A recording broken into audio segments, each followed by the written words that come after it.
Hello, అందరికీ నమస్కారం అండి. నా పేరు పప్పుల జాను. నేను ఏకమూలికా వైద్యుడిని. మనుగూరు ప్రాంతంలో పగడీరు అనే గ్రామంలో అక్కడి నుంచి వైద్యం నేను ఇది 3వ తరం నుంచొని తాత తండ్రుల నుంచి వచ్చే వైద్యంలో భాగంగా ఏకమూలికా వైద్యం అనేది ప్రసిద్ధిగాంచింది.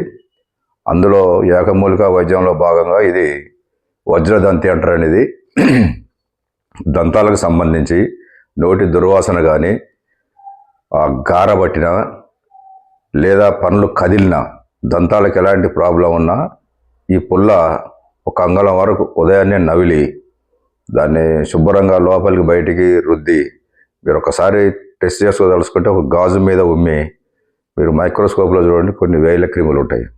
ఆ తదుపరి మళ్ళీ మీరు పుక్కులిచ్చి వాటర్తో పుక్కులిచ్చిన తర్వాత మళ్ళీ చూడండి, ఒక్క క్రిమి కూడా మీకు అవపడదు.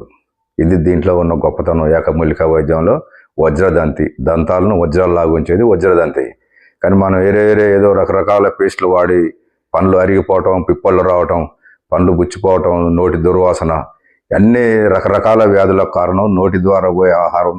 ఈ ఆహారం మన నోట్లోనే కలుషితం అవుతుంది. కాబట్టి నోట్లోనే కలుషితం కాకుండా ఈ వజ్రదంతిని వాడగలిగితే ఒక 60% జబ్బులకు దూరంగా ఉండటానికి అవకాశం ఉంటుంది. ఇది నా అనుభవం. 40 సంవత్సరాల నుంచి చేసే అనుభవంలో నేను వాడేది ఇదే పుల్ల వాడితే నాకు ఏ పేస్ట్ లేదు. ఉదాహరణకు నా దంతాలు చూడండి, అంత స్ట్రాంగ్ ఉండాలి దంతాలు. ఏజ్ వచ్చి 64 రన్నింగ్ ఉంది. నాకు ఏ దంతాలకు కానీ, కంటి చూపుకు కానీ, జుట్టుకు రంగులా వేయటం కానీ అలాంటి ఏది లేదు. నేచురల్గా ఉన్నా. మీరు కూడా అందరూ నేచురల్గా ఉండాలని కోరుకుంటున్నా. ఈ దంతానికి సంబంధించింది వజ్రదంతి వాడితే 60% మనం వైద్యుల దగ్గరికి పోవాల్సిన అవసరం లేకుండా జీవించగలుగుతాం. జై ఆయుర్వేదం, జై జై ఆయుర్వేదం.